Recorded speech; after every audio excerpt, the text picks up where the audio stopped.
আগামী 2025-26 অর্থবছরে এসএমই খাতের জন্য 800 কোটি টাকা বরাদ্দ চেয়েছে এসএমই ফাউন্ডেশন। মঙ্গলবার বাজেটে এসএমই খাতের প্রস্তাবনা নিয়ে ইকোনমিক রিপোর্টার্স ফোরাম আয়োজিত এক কর্মশালায় এ দাবি জানায় সংস্থাটি। বিগত অর্থবছরে 35,000 ক্ষুদ্র মাঝারি উদ্যোক্তাকে প্রশিক্ষণ দেওয়া হয়েছে বলে জানানো হয় অনুষ্ঠানে। 250-টিরও বেশি ডিজাইন অপশন নিয়ে ওয়ালটন স্মার্ট ফ্রিজ, বোঝে আপনার প্রয়োজন। দেশের অর্থসামাজিক উন্নয়ন ও কর্মসংস্থান সৃষ্টিতে এসএমই খাত গুরুত্বপূর্ণ ভূমিকা পালন করছে। অর্থনীতিতে এসএমই খাতের অবদান প্রায় 32%। তবে এ খাতের উন্নয়নে যে অর্থায়ন দরকার তার বিপরীতে সরকারের বরাদ্দ খুবই অপ্রতুল, এমনটাই দাবি এসএমই ফাউন্ডেশনের। চলতি অর্থবছরের বাজেটে এসএমই ফাউন্ডেশনের জন্য বরাদ্দ দেওয়া হয়েছিল 300 কোটি টাকা।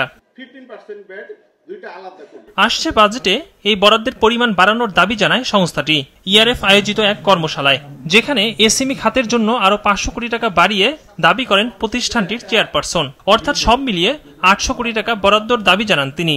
বলেন, বিগত 4 অর্থ বছরের বাজেটে এসএমই খাতের জন্য বেশ কিছু প্রস্তাব করা হলেও কোনো বরাদ্দ বা সহায়তা রাখা হয়নি। শিল্পের বিকাশ হবে এবং দেশি শিল্পের বিকাশ হলে এখানে অনেক বেশি কর্মসংস্থান হবে আমাদের দেশের লোকদের জন্য, এবং একই সঙ্গে আমরা দেশের যে ইন্টারনাল ডিমান্ড আছে সেটা ফুলফিল করে হয়তো বিদেশেও কিছু রপ্তানি আরও বাড়াতে পারবো এবং বৈদেশিক মুদ্রা সাশ্রয় হবে। তো সবগুলি পারপাসে সার্ভ হবে যদি আমরা ওই এদেরকে আমাদের একদম স্মল যারা আছে তাদেরকে যদি আমরা যে প্রেফারেন্সিয়াল ট্যাক্স রেজিমটা দিতে চাচ্ছি ওটা যদি আমরা দিতে পারি। আগামী বাজেটে শতাধিক প্রস্তাব করা হয়েছে ক্ষুদ্র উদ্যোক্তাদের জন্য। এগুলোর মধ্যে যদি বেশিরভাগ অনুমোদন হয় এবং সহায়তা পাওয়া যায় তবে আগামীতে এই খাতটি ভালোভাবে ঘুরে দাঁড়াতে পারবে বলেও মনে করেন ফাউন্ডেশনের চেয়ারপারসন।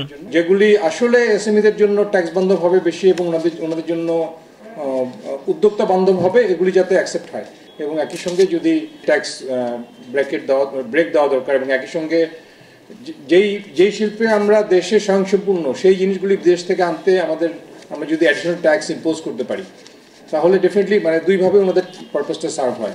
তথ্য বলছে 2023-24 অর্থ বছরে এসএমই ফাউন্ডেশনের বিভিন্ন কর্মসূচির সরাসরি সুবিধাভোগী প্রায় 35,000 ক্ষুদ্র মাঝারি উদ্যোক্তা।